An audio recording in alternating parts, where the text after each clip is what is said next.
جو کچھ پھر اللہ تعالیٰ فرماتے ہیں تو جو کچھ وہ انسان چاہتا ہے نا اس عارضی زندگی میں حاصل کرنا چاہتا ہے، تو پھر ہم اسے وہ دے دیتے ہیں۔ ہم پھر فیصلہ کر لیتے ہیں کہ اچھا، کیونکہ یہ وِل ہے، فری وِل، یہ انسان کی اپنی مرضی ہے کہ وہ اس دنیا کو حاصل کرنا چاہتا ہے، اس دنیا کا مٹیریل، اس دنیا کی طاقت، اس دنیا میں حکمرانی، اس دنیا کی جو مال و دولت انسان وہ حاصل کرنا چاہتا ہے، یا انسان جو بعد کی زندگی ہے، ہیئر آفٹر، ہمارے یہاں سے مر جانے کے بعد کی 90 80 90 100 سال کے بعد کی جو زندگی ہے، یہاں سے تو ہر ایک نے جانا ہے، یہ انسان کو معلوم ہے، تو اسے یہ پتا ہے کہ میں نے یہاں ہمیشہ ہم، کے لیے نہیں ہوں، میں عارضی ہوں، مگر پھر اس کے بعد اس کے پاس یہ چوائس ہے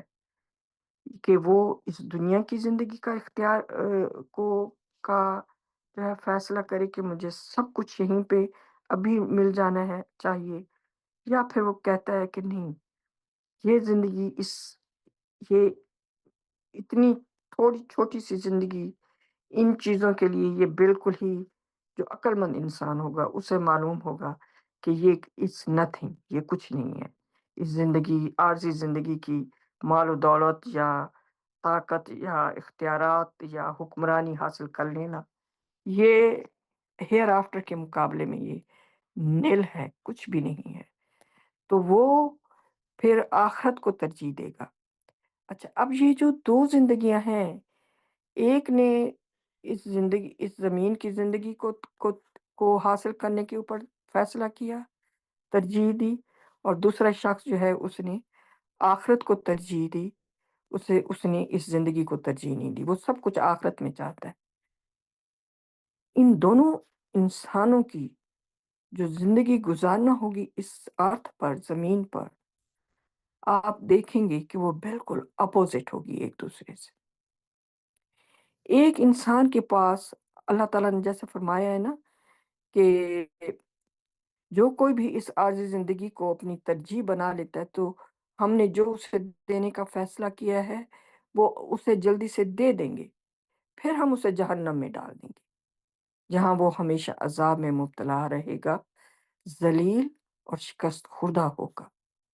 کتنی بڑی بدنصیبی ہوگی ان انسانوں کی جو اس زندگی کو ترجیح دیتے ہیں آخرت پر، جو مانگتے ہیں کہ ہمیں سب کچھ یہیں مل جائے، جو پوری زندگی اپنی دن رات اسی تگ و دو میں گزارتے ہیں کہ بہت سارا پیسہ حاصل کر لیں، بہت ساری بلڈنگیں کھڑی کر لیں، مکانات بنا لیں، بہت ساری ادھر طاقت حاصل کر لیں، اپنے نیچے بہت سے نوکر چاکر رکھ لیں جو ان کی خدمت کریں۔ لیکن ایک چیز بہت مزے کی ہے جو دیکھنے میں ہم انسانوں کو ملتی ہے، اگر آپ وہ نگاہ رکھتے ہیں جو دیکھ سکے، وہ یہ کہ جو انسان اس زندگی کو ترجیح دیتا ہے اللہ تعالیٰ اس کو دیتے ہیں، لیکن کبھی آپ نے کسی امیر انسان کو پریشانی سے باہر دیکھا ہے کہ اس کے پاس کوئی پریشانی ہی نہ ہو، وہ ہمیشہ آپ کو خوش و خرم نظر آتا ہو، اس کے پاس کوئی ورز نہ ہو، وہ جو ہے ہر وقت جو ہے وہ ایک انتہائی سکون میں اور سکون والی زندگی گزار رہا ہو، ہر وقت خوش نظر آتا ہو۔ یہ بالکل جتنا زیادہ جس انسان کے پاس ہوتا ہے نا، وہ اتنا ہی زیادہ مشکلات میں آپ کو ڈپریشنز میں نظر آئے گا، سٹریس میں نظر آئے گا،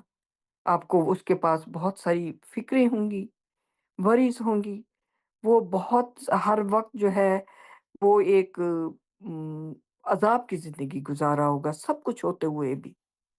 اور وہ بالکل مطمئن اور اطمینان میں نہیں ہوگا اپنی زندگی سے، یا اپنی ان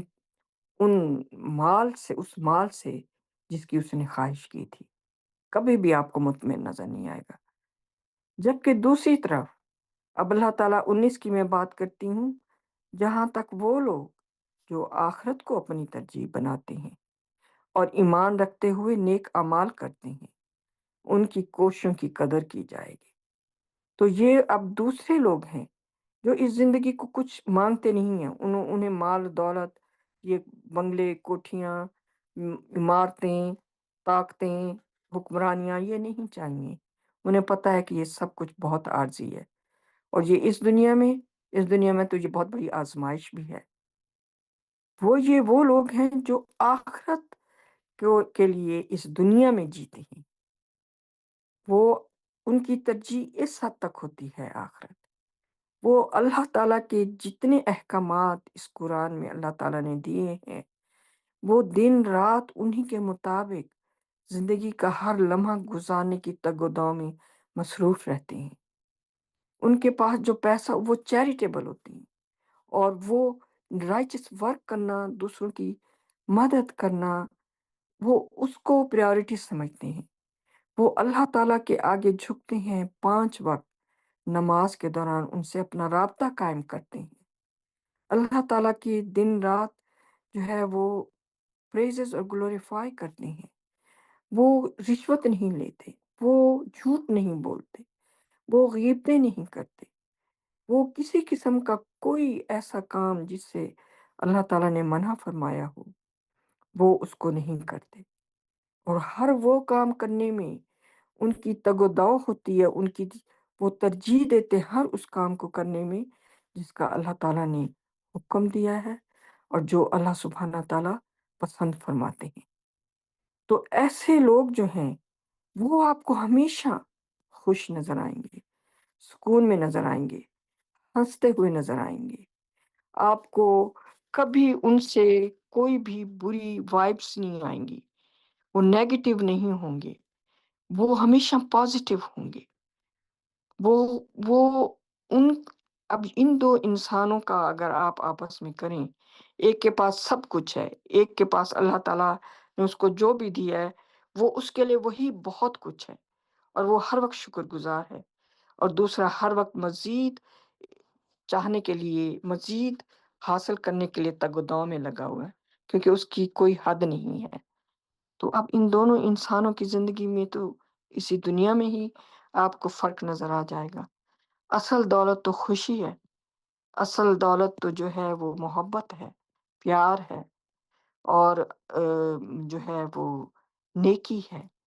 اور پازیٹیونیس ہے۔ پازیٹیونیس میں بڑی خوبصورتی ہے، سبحان اللہ۔ اور نیگیٹو پن کسی کے بارے میں بھی آپ سوچیں، وہ اس میں ایسی آگ ہے کہ آپ خود وہیں پہ جھلس جاتے ہیں۔ تو یہ یہ ہوتا ہے فرق ایک نیک انسان اور ایک جو ہے وہ آخرت پہ ایمان رکھنے والا انسان، اور اس کو چاہنے والا، اور ایک اس دنیا کو چاہنے والا۔ یہ دو انسانوں کا اللہ سبحانہ تعالیٰ نے موازنہ کر کے ہمیں قرآن کی ورسز سے بتایا ہے۔ اب ہم آیت نمبر 20 پڑھتے ہیں۔ For each one of them we provide for those and these from your Lord's bounties. Your Lord's bounties are inexhaustible. Urdu میں اس کا ترجمہ ہے، ان میں سے ہر ایک کے لیے ہم مہیا کرتے ہیں، ہم انہیں اور انہیں تمہارے رب کے فضل سے رزق دیتے ہیں، تمہارے رب کی نعمتیں لامحدود ہیں۔ اللہ تعالیٰ فرما رہے ہیں وہ دونوں کو رزق دیتے ہیں، جو اس دنیا کے لیے چاہتے ہیں انہیں بھی، اور جو آخرت چاہتے ہیں انہیں بھی، کیونکہ وہ رازق ہے۔ لیکن انجام دونوں کا جو ہے وہ بالکل اپوزٹ ہے۔ اب میں 21 پڑھتی ہوں۔ Note how we preferred some people above others in this life. The differences in the hereafter are far greater and far more significant. اللہ تعالیٰ اس کی اردو میں بتا رہی ہیں، غور کرو کس طرح ہم نے اس زندگی میں کچھ لوگوں کو دوسروں پر ترجیح دی ہے۔ آخرت میں فرق کہیں زیادہ بڑے اور کہیں زیادہ نمایاں ہے۔ اور یہ تو اللہ سبحانہ تعالیٰ میں بتا رہے ہیں، ذرا غور کرو۔ اب ہم دیکھتے ہیں کچھ لوگ جو ہے وہ جو حکمران ہیں یا کنگ ہیں یا کوئنس ہیں یا جو بھی ہیں یا بڑے عہدوں پہ ہیں، اور کچھ جو ہے وہ ورکرز ہیں، کام کر رہے ہیں ان کے لیے، اور یہ تو اللہ سبحانہ تعالیٰ فرما رہی ہیں اب ایک بادشاہ ہے اور ایک اس کا کام کرنے والا سرونٹ ہے۔ کتنا زمین آسمان کا ان دونوں کی لائف سٹائل میں اور ان دونوں کی جو عہدے ہیں ان میں کتنا فرق ہے۔ اللہ سبحانہ تعالیٰ اس زندگی سے جو ہم دیکھتے ہیں لوگوں کو، اس سے دیکھ کر ہمیں فرما رہی ہیں کہ اس سے ہم لرن کریں کہ یہ فرق تو کچھ فرق بھی نہیں ہے کہ ایک بادشاہ اور اس کے نوکر کا، جتنا فرق آخرت میں ہوگا کہ جو جہنم میں جائیں گے اور جو جنت میں جائیں گے، ان کا فرق تو کہیں زیادہ بڑے اور کہیں زیادہ نمایاں ہے۔ اللہ سبحانہ تعالیٰ فرما رہے ہیں کہیں زیادہ بڑے اور کہیں زیادہ نمایاں۔ تو ہم اس دنیا کی عارضی دنیا کے لیے کیوں انسان اتنا پاگل ہوتا ہے؟ جو کچھ اللہ تعالیٰ نے دیا اسی میں قناعت کرے، شکر گزاری کرے، خوش رہے، اور اپنی زندگی کو صرف اور صرف اللہ سبحانہ تعالیٰ کے احکامات کے مطابق گزارنا جو ہے،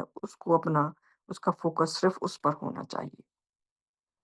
اب آگے ہم پڑھتے ہیں آیت نمبر 22، major commandments. You shall not set up any other God beside God, lest you end up despised and disgraced. Urdu میں ترجمہ ہے، سب ٹائٹل کا ہے اہم احکامات۔ آیت کا ترجمہ ہے، تم اللہ کے ساتھ کسی اور کو معبود نہ ٹھہراؤ، کہیں ایسا نہ ہو کہ تم حقیر رسوا ہو جاؤ۔ تو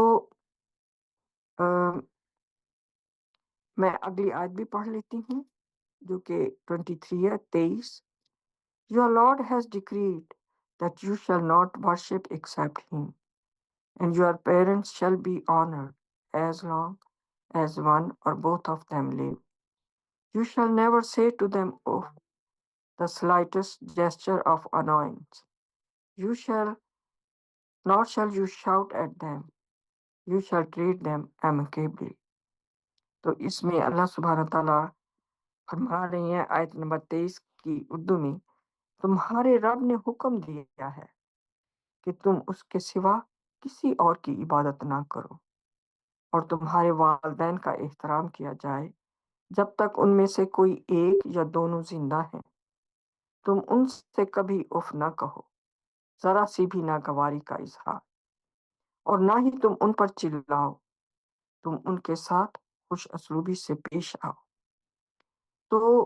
اس آیت میں دو احکامات بڑے میجر ہیں، جس میں نمبر 1 جو ہے وہ ہے لا الہ الا اللہ، کہ تم اللہ کے ساتھ کسی اور کو معبود نہ ٹھہراؤ۔ اگر تم نے ایسا کر لیا تو پھر اللہ سبحانہ تعالیٰ آگے بتا رہے ہیں تو پھر تم حقیر اور رسوا ہو جاؤ۔ اگر تم نے اللہ سبحانہ تعالیٰ لا الہ الا اللہ کے ساتھ کوئی بھی اور نام جوڑ لیا تو وہ تمہارا معبود ہوگا،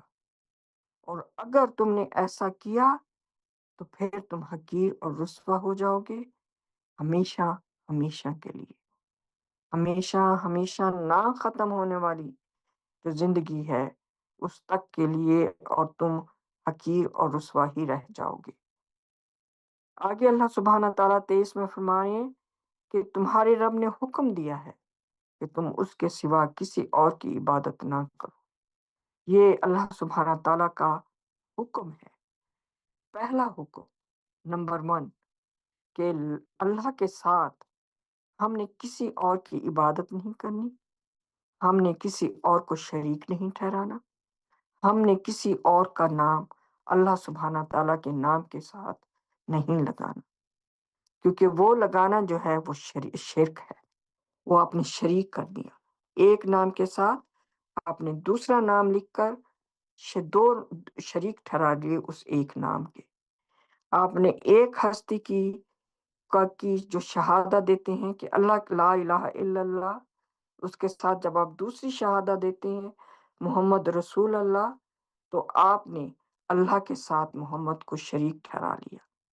آپ نے معبود بنا لیا محمد کو اپنا اللہ کے ساتھ۔ تو اللہ سبحانہ تعالیٰ کہہ رہے ہیں پھر تم حقیر اور رسوا ہو جاؤ گے ہمیشہ ہمیشہ کے لیے۔ اور اللہ تعالیٰ اس چیز کا حکم دے رہے ہیں باقاعدہ اگلی آیت میں، حکم کے ساتھ ہمیں کہہ رہے ہیں کہ ہم ان کے سوا کسی اور کی عبادت نہ کریں۔ آپ اپنی نمازوں پر غور و فکر کریں۔ آپ جو تسبیح کرتے ہیں، آپ جو جو گلوریفائی کر رہے ہوتے ہیں، جب آپ درود پڑھ رہے ہوتے ہیں، جب آپ نمازوں میں جو ہے وہ سلام اور درود بھیج رہے ہوتے ہیں، اور تو آپ یہ کیا کر رہے ہوتے ہیں؟ آپ اللہ کے سوا اوروں کی بھی عبادت کر رہے ہوتے ہیں اللہ کے ساتھ۔ آپ یہ نہیں کرتے کہ صرف اللہ کی عبادت کر رہے ہوتے ہیں، آپ اللہ کے ساتھ دوسروں کی بھی عبادت کر رہے ہوتے ہیں، اور آپ کا انجام پھر ہمیشہ ہمیشہ کے لیے حقیر اور رسوا ہوگا، جہنم ہوگا۔ یہ اللہ تعالیٰ کی واضح آیات ہیں جن میں وہ باقاعدہ ہمیں حکم دے رہی ہیں کہ اللہ کے سوا کسی اور کی عبادت نہ کرو۔ اب جو دوسرا حکم ہے اس کے بعد، وہ اللہ سبحانہ تعالیٰ فرما رہی ہیں والدین کے لیے کہ ان کا احترام کیا جائے جب تک ان میں سے کوئی ایک یا دونوں زندہ ہیں۔ تم ان سے کبھی اف نہ کہو، اف تک نہیں کہنے کی ہمیں اجازت نہیں ہے۔ ہم نے ان کو بہت شفقت سے ان سے پیش آنا ہے، اور اگر دونوں ہیں تو دونوں کا، اگر دونوں میں سے کوئی ایک بھی رہ گیا ہے تو ایک کا ہم نے بہت احترام کرنا ہے۔ یہ اللہ تعالیٰ کا حکم ہے۔ ہم جب ان کا احترام کریں گے یا ان کے سامنے ان پر چیخیں گے نہیں یا چلائیں گے نہیں، تو وہ ہم اللہ سبحانہ تعالیٰ کی فرما برداری کر رہے ہوں گے، اس کا اجر ہمیں اللہ سبحانہ تعالیٰ دیں گے۔ تو ہمیں اس وقت یہ ذہن میں ہمارے ہونا چاہیے جب ہم فرما برداری کر رہے ہوں کہ یہ میرے مالک کا حکم ہے، مجھے میں نے سنا اور میں نے اطاعت کرنی ہے، میں اطاعت کر رہی ہوں۔ تو یہ اس وقت ہماری ذہن میں ہونا چاہیے۔ ہم جب بھی کسی حالت میں کسی جگہ جب ہم وہ وہ کام کر رہے ہوتے ہیں جس کا ہمیں اللہ تعالیٰ نے حکم دیا ہوتا ہے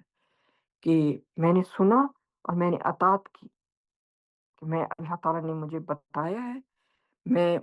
نے اس کو سنا ہے، اور میں اب جب یہ موقع آیا ہے تو میں اب اس کی اطاعت کریں۔ تو اس قدر ہمیں ہر وقت کانشیس رہنا چاہیے، ہمیں ہر وقت چوکنا رہنا چاہیے، کیونکہ ہر وقت دن میں معلوم نہیں ان کاؤنٹیبل ہمارے اوپر مختلف قسم کے احکامات جو اپنا کو عمل کرنے کے جو ہے وہ ہمیں چانسز ملتے ہیں۔ تو ہم نے ہر وقت چوکنا رہنا ہے کہ کہیں ہم سے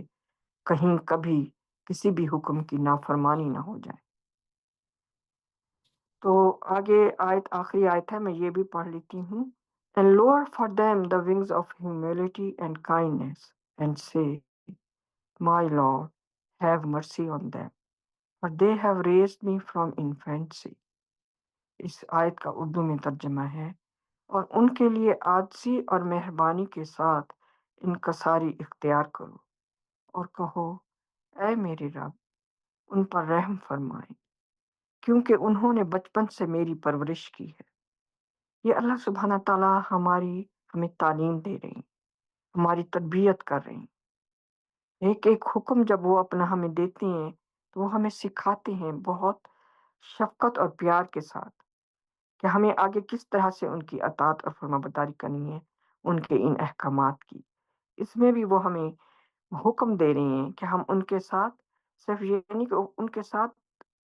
یہ نہیں کہ ہم اف نہ کریں، بلکہ ان کے ساتھ عاجزی اور مہربانی اور انکساری کے ساتھ پیش آئیں۔ ہمارے اوپر کسی قسم کی کوئی وہ وہ نہ ہو کہ ہم ان پر کوئی حکمرانی کر رہے ہیں کہ اب وہ بوڑھے ہو گئے ہیں کہ نہیں، آپ نے یہ نہیں کرنا، آپ نے یہ نہیں کرنا۔ نہیں، ہم نے اپنے بچوں کو بھی ان آیات کو سمجھانا ہے یہ جو ہے یہ بہت اہم احکامات ہیں۔ اور پھر آگے اللہ تعالیٰ فرما رہی ہیں کہ ان کے لیے دعائیں بھی کرو اور کہو اے میرے رب ان پر رحم فرمائے کیونکہ انہوں نے بچپن سے میری پرورش کی ہے۔ جو بچپن سے ہم دیکھتے ہیں، ہم تو اب خود بزرگ بن چکے ہیں کہ کس طرح ہمیں اپنے تو یاد نہیں کہ جب ہم سال 2 سال کے تھے کہ کیسے ہماری ماں نے اور جو ہے راتوں کو جاگ کر کے کس طرح سے وہ پھر نرس بھی کرتی ہے بچوں کو اور کس طرح سے وہ اپنی پوری جو جوانی ہے وہ سکون اور آرام اور نیند کس طرح وہ ایک بچے کی تربیت اور پرورش کے اوپر جو ہے وہ اس کو کرتی ہے اور یہ لو اس کے دل میں کس نے ڈالا؟ اللہ سبحانہ تعالیٰ۔ تو شکر گزار انسان کا کس کو ہونا چاہیے؟ اللہ سبحانہ تعالیٰ کا۔ اور یہ اللہ تعالیٰ نے آگے ہمیں کہا ہے کہ ان کے ساتھ ایسے سلوک کرو تو ہم اللہ سبحانہ تعالیٰ کے فرما بردار ہوتے ہوئے ایسے ہی ان سے ہمیں سلوک کرنا چاہیے کیونکہ اللہ تعالیٰ ہمیں یہ بھی ان کی جو محنت ہے وہ بھی یاد کروا رہے ہیں لیکن شکر گزاری اللہ تعالیٰ کی جنہوں نے ان کے دلوں میں وہ اپنے بچوں کے لیے اتنی کیئر اور اتنی محبت ڈالی ورنہ ایسے بھی ہمیں کیسز خبروں میں اور سننے میں ملتے ہیں جنہوں نے اپنے بچوں کو ترک کر دیا ہے، یتیم خانوں میں جا کے چھوڑا ہے یا جنہوں نے اپنے بچوں کو پیدا ہوتے ہی مار ڈالا۔ تو یہ اللہ سبحانہ تعالیٰ کی مہربانی ہے انسانیت کے اوپر کہ سب ماں ایک سٹیج آتی ہے کہ بچے ہوتے ہیں خود اولاد ہوتے ہیں کسی کی پھر ان کی اپنی اولاد ہوتی ہے اور یہ ایک سلسلہ ہے اللہ سبحانہ تعالیٰ کا جو چل رہا ہے جب تک کہ انسان آخر تک ان کا جو پلان ہے جو منصوبہ ہے جو مقصد ہے جس پرپس کے لیے اللہ تعالیٰ نے یہ دنیا یہ کائناتیں ہم انسانوں کو اور اس میں موجود ہر چیز کو تخلیق کیا ہے جب تک کہ یہ پرپس اور یہ مقصد جو ہے یہ پورا اپنے انجام کو نہیں پہنچتا تو ہمیں اللہ سبحانہ تعالیٰ کی ہر وقت جو احکامات ہیں ان کو یاد رکھنا چاہیے اللہ تعالیٰ کو یاد رکھنا چاہیے تاکہ جب بھی کوئی ایسا موقع آئے جس پر ہم ہمیں ایک ایسا دوراہا آ جائے کہ اس پر ہمیں اللہ تعالیٰ کی فرما برداری کرنی ہے یا شیطان جو ہمارے اندر بیٹھا ہمیں وسپر کرتا ہے کہ نہیں اس وقت تم غصہ دکھا دو یا تم جھوٹ بول دو یا تم کوئی بات نہیں تھوڑی سی غیبت کر لو یا ہم نے وہ کرنی ہے تو یہ ہمیں بہت چوکنا رہنا ہے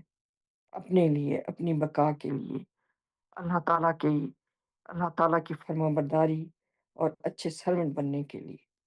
انشاءاللہ میں اپنی آج کی اسٹڈی کا یہیں پر اختتام کرتی ہوں میرے اور بہن بھائی بھی بیٹھے ہیں وہ انشاءاللہ تعالیٰ ریفلیکشن مزید کرنا چاہیں تو فلور از اوپن السلام علیکم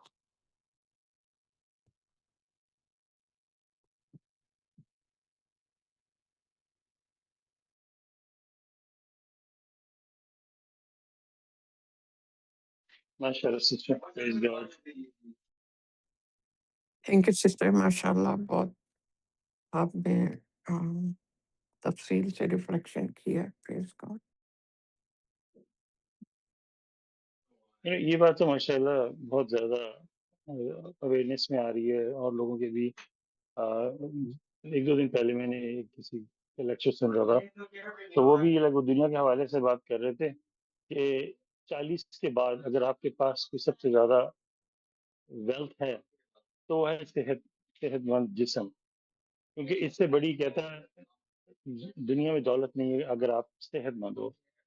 بھلے آپ کے پاس کتنا پیسہ بینک میں پڑا ہو لیکن اگر آپ کی جو جسم میں بیماریاں ہیں آپ کچھ کر نہیں سکتے تو پھر وہ معذوری میں پھر انسان نہ تو کچھ کھا سکتا ہے نہ ہی کچھ کر سکتا ہے بیسیکلی لیکن اسی کو اگر ہم بہت دین کے حوالے سے دیکھیں تو سب سے بڑی جو دولت ہے اس میں کوئی شک کی بات نہیں ہے وہ قارون کی جو اگزامپل ہے جب وہ اس کے پاس اتنا ہی دولت تھی تو جو لوگ تو دنیا میں ملوث تھے وہ کہتے ہیں کہ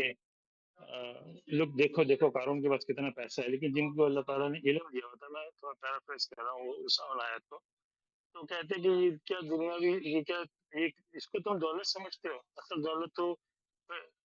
جو بندہ رائچس ہوتا ہے، پرہیزگار، اللہ کے قریب ہونا، یہ سب سے بڑی دولت ہے۔ تو آنیسٹلی یہ جتنا ماشاءاللہ ہم اس میں آگے بڑھ رہے ہیں، اتنے ہی زیادہ ہمیں روشنی دیکھنے کو مل رہی ہے۔ آج بھی کہیں ہمارا جانا ہوا تو وہاں بڑے بڑے امیر لوگ آئے ہوئے تھے، اور جیسے آپ نے کہا نا ابھی ارلی اسٹڈی میں کہ ان کے چہروں پہ خوشی نہیں ہوتی، تو وہی دیکھنے کو ملا۔ اور ایک محترمہ نے وہ ایک پرس پکڑا تھا، کہنے لگی یہ $4000 کا پرس ہے، لیکن میں نے کہا ان کے چہروں پہ خوشی کہاں ہے؟ وہ مطلب ایسی بے سکونی، اور یہی تو قرآن کہتا ہے کہ یہ جو دولت ہے یہ ان کے لیے ان کے بدسکونی، مزری کا باعث بنتی ہے، یہ جو دنیاوی دولت ہے۔ اب آتے ہیں ریئل دولت کی طرف، جو کہ دین کے حوالے سے، اور وہ آتی ہے ہماری جو روح ہے اصل میں، اور یہ ہے ایک فیکٹ، اس میں کوئی شک و شبہ کی گنجائش نہیں ہے۔ اگر ہماری روح جو ہے، اگر وہ گرو نہیں ہوتی، اگر وہ بچے کا بچہ ہی ہے، تو وہ ہے، ایکسکیوز می، وہ ہے اصل دولت، وہ ہے اصل دولت کہ ہم اپنی روح کو، اور جب روح گرو ہوتی ہے نا، تو وہ ہے، وہ اس سے ہمیں خوشی ملتی ہے۔ یہ دنیاوی چیزیں بھلے آپ کسی مطلب چھوٹے سے گھر میں بھی ہوگے، آپ کے پاس ضرورت کی پوری چیزیں ہوں گی، لیکن اگر وہ خوشی، وہ سکون، وہ اسٹریس سے فری لائف، بالکل جیسے ایک بچہ رہتا ہے نا، یہ اس سے بڑی دولت نہیں ہے۔ تو بھی آنےسٹلی میں نے یہ دنیا میں یہ دیکھا ہے، اس سے بڑی دولت نہیں ہے۔ بڑے بڑے امیروں کو میں نے روتے ہوئے دیکھا ہے، اور یہ صرف اور صرف ملتی ہے اللہ کی قربت سے، صرف اور صرف۔ تو اگر آپ اپنے آپ کو ایویلیوٹ کر کے دیکھیں، اگر آپ جس مذہب پہ بھی چل رہے ہیں، to be honest with you، کسی فقے کو فالو کر رہے ہیں، جو بھی ہے، اگر آپ کے اندر وہ خوشی، وہ اطمینان، وہ سکون وہ نہیں ہے، تو بجائے اس کے کہ اسی پگڈنڈی پہ آپ چلتے رہو ساری عمر، اور جس وہ کیا ہے، بڑی کہاوت ہے کہ انسینٹی جو ہوتی ہے نا، مطلب ایک پاگل پنا کہہ لو، وہ یہ ہے کہ ایک چیز کو بار بار ٹرائی کرو اور ایکسپیکٹ کرو کہ آپ کو ریزلٹ ڈفرنٹ مل جائے گا، دیٹس کال انسینٹی۔ تو کیا آپ اسی پاگل پن پہ چلتے رہو گے ساری عمر کے، اس کو ٹرائی کرتے رہو گے، ٹرائی کرتے رہو گے، دعائیں مانگتے رہو گے، لیکن اگر آپ کو سکون نہیں مل رہا، تو why not change your route? کہ قرآن جو اللہ تعالیٰ بات کر رہے ہیں صرف لا الہ الا اللہ کی، اس کو ٹرائی تو کر کے دیکھیں۔ تو سورہ 22 میں حج میں اللہ تعالیٰ آیت نمبر 15 میں فرماتے ہیں کہ اگر کسی کو شک ہے کہ وہ اللہ تعالیٰ اس کو سپورٹ نہیں کریں گے، تو چاہیے کہ وہ دنیا کے سب چیزوں سے لا تعلق ہو کے صرف اللہ پہ بھروسہ کرے، پھر دیکھے وہ اس کے دل میں جو شک و شبہات تھے وہ کیسے پورے نہیں ہوتے۔ ہم نے اس آیت کو چینج کر کے اس کو بنا دیا کہ چھت پہ سے رسی باندھے اور وہ اپنے آپ کا گلا گھوٹ لے، ہم نے اس کی ٹرانسلیشن تک چینج کر دی ہم نے۔ تو خالص اللہ پہ توکل، صرف اللہ کی عبادت، صرف اللہ کی فرما برداری میں آ کے دیکھو، تو ٹرائی تو کر کے دیکھو۔ ایسا نہ ہو کہ اسی حالت میں موت آ جائے اور پھر آخرت میں بندہ پچھتاوے میں بیٹھا کہ کاش میں اس کو ٹرائی تو کر لیتا۔ ماشاء اللہ۔